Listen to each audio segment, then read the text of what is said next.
Welcome to 925 Shabona Lane in Wilmette, Illinois.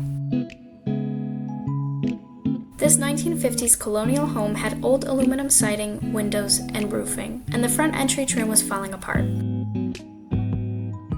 Our design consultants here at Siding and Windows Group take their time to create the ideal plan for their clients' renovations, and our construction crew does a fantastic job of bringing those designs to life.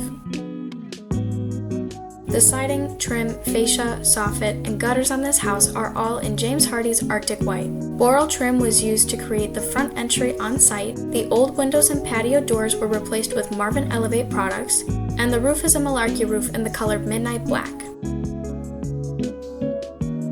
In addition, the bricks were painted white to match the house's new modern aesthetic.